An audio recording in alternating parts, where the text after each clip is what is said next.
جنگی اخلاقیات وہ کیا ہونی چاہیے اور اس موضوع پہ ہمیں کیا کام کرنا چاہیے.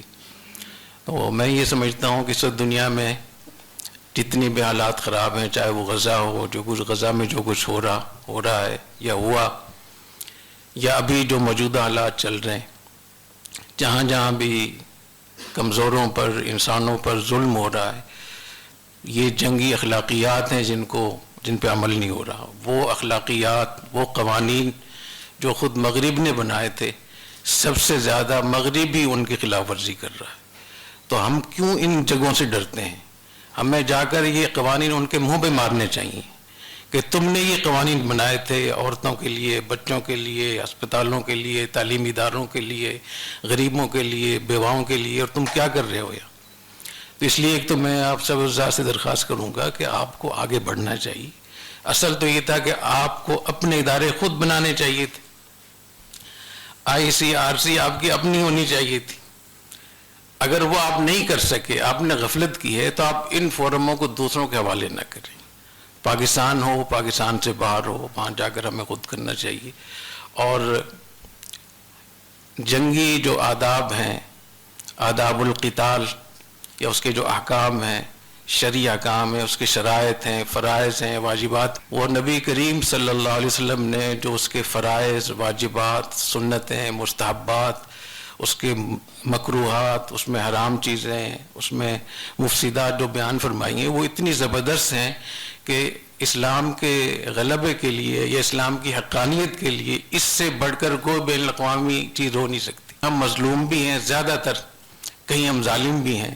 تو جب ہم اس موضوع کو اٹھائیں گے تو ایک تو دنیا کو ایک اچھا پیغام جائے گا، دوسرے کہ ایک بہت بڑا فساد، بہت بڑی جنگیں ہمارے اندر ہو رہی ہیں. اس وقت آپ دیکھیں کس طریقے سے خود پاکستان میں کیا ہو رہا ہے. افغانستان ایک اسلامی ملک ہے، برادر اسلامی ملک ہے. پاکستان افغانستان کے درمیان جو کشیدگی ہے، جو جنگیں ہو رہی ہیں، جو حملے ہو رہے ہیں، جو لوگ مارے جا رہے ہیں، اس لیے کہ ہمارے ہاں مذہبی جماعتوں میں، دینی حلقوں میں، علماء میں جنگ کے آداب، اس کے شرائط، اس کو نہیں، اس پہ بات ہوتی، صرف فضائل بیان کر دیے جاتے ہیں.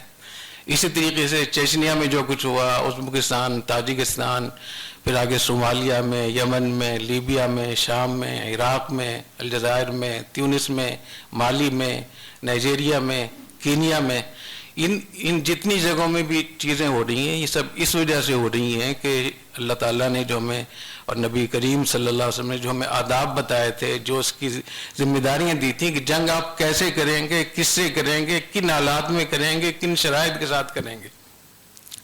تو ہمیں اس موضوع کو اٹھانا چاہیے اور اپنے مسلمانوں میں، نوجوانوں میں، اور دو جگہ میرے خیال میں ایسی ہیں جس میں ہمیں اپنے تحفظ کے لیے میں کرنا چاہیے. ایک اپنے نوجوانوں کو اپنے مدارس میں، اپنے مذہبی جماعتوں کو یہ بات ہم اچھے طریقے سے بتائیں کہ جیسے وضو کے اور نماز کے فرائض واجبات ہیں، تو جنگ کے بھی کچھ آداب ہیں، کچھ فرائض ہیں، واجبات. ایسا نہیں ہے کہ کہیں سے بھی کسی نے کوئی بات کر لی آپ کلاشنکوف اٹھا کے مارنا شروع کر دیں.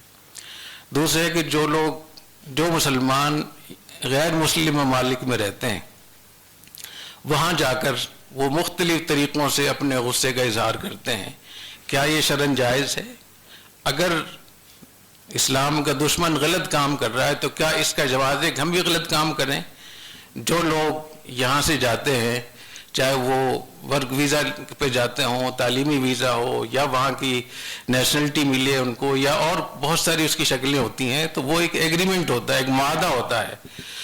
تو معاہدے کی پاسداری اگر اس موضوع کو ہم کثرت سے بیان کریں تو ملک کے اندر بھی بہت فرق پڑے گا اور باہر بھی. اس وقت یورپ میں 3 کروڑ مسلمان آباد ہیں، اور چند نوجوان وہاں کوئی ہنگامہ کر کے ان کی جان مال عزت خطرے میں ڈال دیتے ہیں. آپ نے دیکھا کہ چند سال پہلے یورپ میں، خود وہاں UK میں کتنی زیادہ تعصب پیدا ہوا اور کس طریقے سے وہاں مسلمان گھر سے نہیں نکل سکتے تھے.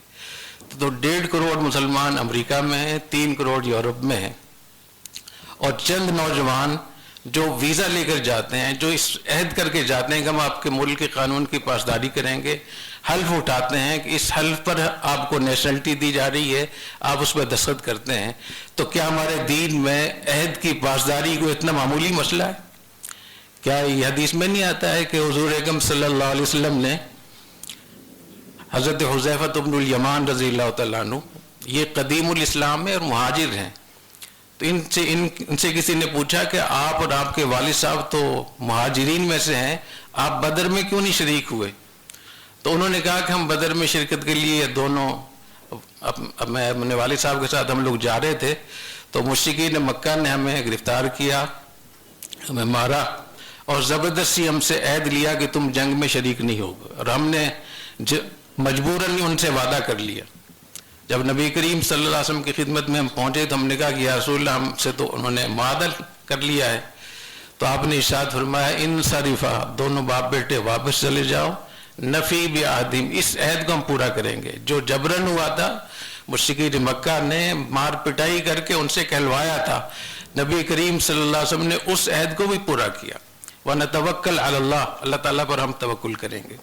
ابو جندل کا کتنا مشہور واقعہ ہے صلح حدیبیہ میں کہ وہ پیروں میں بیڑیاں پڑی ہوئی ہیں اور وہ گھسٹ کے صلح حدیبیہ کے مقام پر پہنچے، آپ نے ان کو واپس کیا کہ ہم معاہدہ کر چکے ہیں۔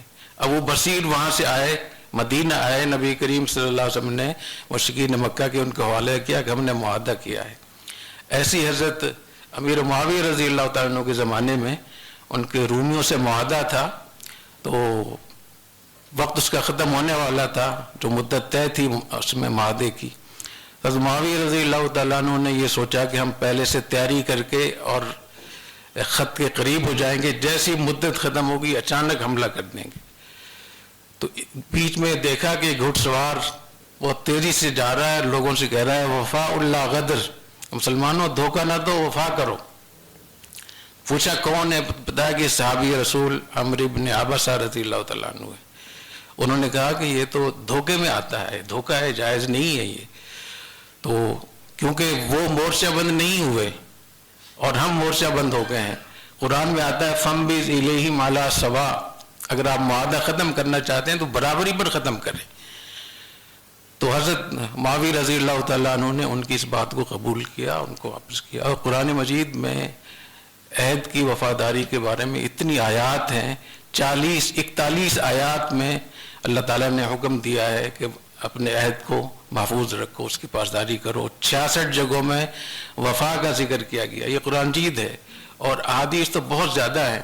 اور نبی کریم صلی اللہ علیہ وسلم نے، خلفائے راشدین نے 250 معاہدے کیے تھے، کسی ایک کی بھی مخالفت نہیں ہوئی۔ جتنی مخالفتیں ہوئیں وہ یہود کی طرف سے ہوئیں، رومیوں کی طرف سے ہوئیں، بنو قریظہ، بنو نذیر، بنو قینقاع، مشرکین مکہ، بنو بکر، بنو غطفان، خیبر کے لوگ، انہوں نے معاہدوں کی خلاف ورزی کی۔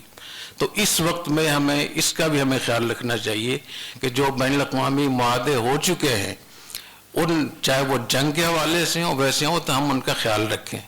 اور کتنا خیال رکھیں کہ قرآن مجید میں اللہ تعالیٰ فرماتے ہیں وَإِنِ اسْتَنصَرُوكُمْ فِي الدِّينِ فَعَلَيْكُمُ النَّصْرُ، اگر وہ مظلوم مسلمان تم سے مدد حاصل کرنا چاہیں تو تم پر لازم ہے کہ ان کی مدد کرو۔ إِلَّا عَلَىٰ قَوْمٍ بَيْنَكُمْ وَبَيْنَهُمْ مِيثَاقٌ، اگر ان کا اس قوم سے معاہدہ ہے جس کے خلاف تم سے مدد چاہ رہے ہیں، پھر تمہیں اجازت نہیں ہے اس کی۔ یہ قرآن مجید ہے۔ تو اگر ہم معاہدات کی پاسداری کریں اور اپنے پیغام کو اچھے طریقے سے دیں تو میرے خیال ہے کہ ہمارے دین کی بھی بہت نیک نامی ہے، اور مسلمانوں کو اس سے سکون ملے گا، ان کو سانس آئے گا، اور بین الاقوامی سطح پہ ہمیں اپنے اس پیغام کو پہنچانے کے لیے مواقع بھی ملیں گے۔ اور جتنے بھی اس قسم کے جو ادارے ہیں جہاں ہم ابھی آپ حضرات تشریف رکھتے ہیں، ان کو میرے خیال میں خالی نہیں چھوڑنا چاہیے، وہاں ہمیں جانا چاہیے۔ اور میں یہ بھی بتا دوں کہ میرا بہت تعلق رہا ہے ان تنظیموں کے ساتھ، میرا وقت بھی بہت زیادہ گزرا ہے۔ میں یہ سمجھتا ہوں کہ ریاست کے جو احکام ہیں اس سے ناواقفیت اور عہد کی پاسداری سے متعلق جو ہمارے ہاں لاعلمی ہے، ان دو چیزوں کی وجہ سے مسلمانوں کے زیادہ تر ممالک اس تباہی اور بربادی سے دوچار ہوئے۔ تو ہمیں اس علماء کرام پر یہ فرض ہے کہ اس موضوع کو ہم بیان کریں، اور جب اس بات کو بیان کریں گے تو آپ کو اندازہ ہوگا کہ اقوام متحدہ، یورپی یونین، امریکہ کوئی چیز نہیں ہے، اصل چیز تو ہمارے پاس ہے، اور جہاں لڑنے کی باری آئے تو پھر اس طریقے سے لڑے کہ حضور اکرم صلی اللہ علیہ وسلم نے احد میں اپنی تلوار بلند کی اور فرمایا من یأخذ ھذا السیف بحقی، میری اس تلوار کا حق کون ادا کرے گا؟ حضرت عمر نے کہا کہ میں ادا کروں گا، آپ نے نہیں دی تلوار ان کو۔ حضرت زبیر جو آپ کے چچا تھے انہوں نے کہا کہ میں ادا کروں گا، آپ نے نہیں دی۔ ابو دجانہ آئے تو ان کو آپ نے دے دی اور فرمایا کہ تمہیں پتہ ہے اس کا حق کیا ہے؟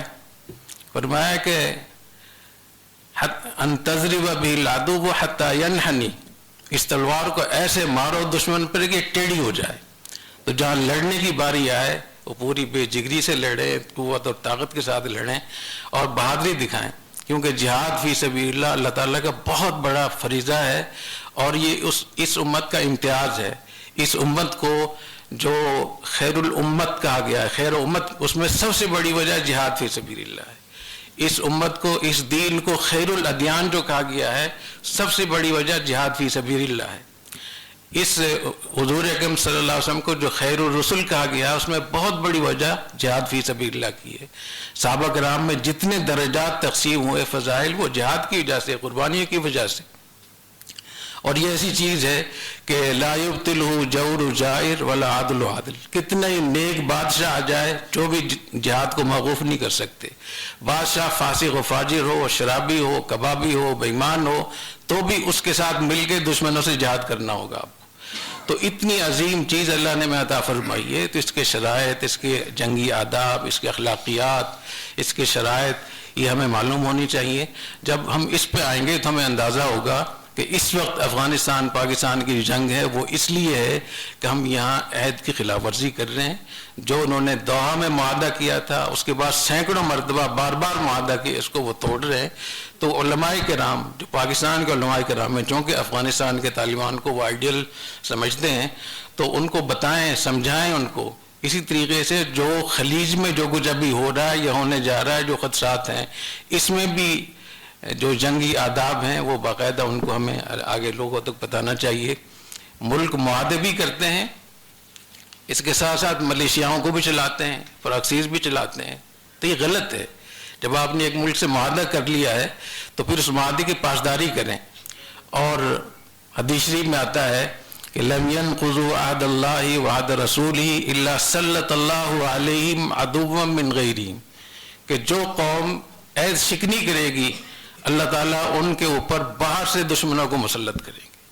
تو جتنی دشمنیاں اور ہم پہ دشمن مسلط ہیں کہیں بھی، تو اس کی ایک بہت بڑی وجہ عہد شکنی ہے۔ خود ہمارے ہاں جو اندر شورش ہے، چاہے وہ خیر پختونخوا میں ہو یا بلوچستان میں ہو، جو حکومتیں معاہدہ کر کے آتی ہیں کہ ہم یہ سہولتیں دیں گے، یہ سہولتیں دیں گے، اگر اس کو پورا کر لیں تو کتنے مواقع ایسے ہیں کہ وہاں جنگ بھی ختم ہو سکتی ہے، شورش بھی ختم ہو سکتی ہے۔ تو ہم اپنے کاروبار میں، اپنے ملک کے حوالے سے، بین الاقوامی سطح پہ اگر معاہدوں کی ہم پاسداری کریں تو اللہ تعالیٰ ہمیں انشاءاللہ بہت آگے پہنچائیں گے۔ اور جہاں ہم عہد شکنی کریں گے تو اللہ تعالیٰ کی طرف سے لعنت ہوگی۔ الذین ینقضون عہد اللہ من بعد میثاقہ ویقطعون ما امر اللہ بہ ان یوصل ویفسدون فی الارض اولئک لہم اللعنۃ ولہم سوء الدار، اللہ تعالیٰ کی طرف سے ان پہ لعنت ہے اور برا انجام ہے۔ فبما نقضہم میثاقہم لعناہم، بنی اسرائیل نے عہد توڑا، ہم نے ان پہ لعنت کی۔ وجعلنا قلوبہم قاسیہ، ہم نے ان کے دلوں کو سخت کر دیا۔ تو اس لیے اس جنگی آداب میں سے جو سب سے بڑی اہم چیز ہے وہ ہے معاہدوں کی پاسداری۔ جو یورپ وغیرہ میں کہیں بھی مسلمان رہتے ہیں، جس عہد کے ساتھ رہتے ہیں اس عہد کی پاسداری کریں۔ جس ملک میں لوگ جس عہد کے ساتھ، جس ایگریمنٹ کے ساتھ وہاں کی نیشنلٹی ملی ہوئی ہے، اس عہد کی پاسداری کریں۔ دونوں ملکوں کے آپس میں جو معاہدے ہوئے ہیں اس کی وہ پاسداری کریں، تو بہت سارے جھگڑوں سے ہم نکل سکتے ہیں۔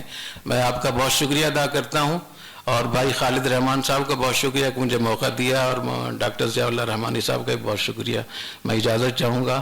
سبحانک اللہم بحمدک، اشہد ان لا الہ الا انت، استغفرک واتوب الیک۔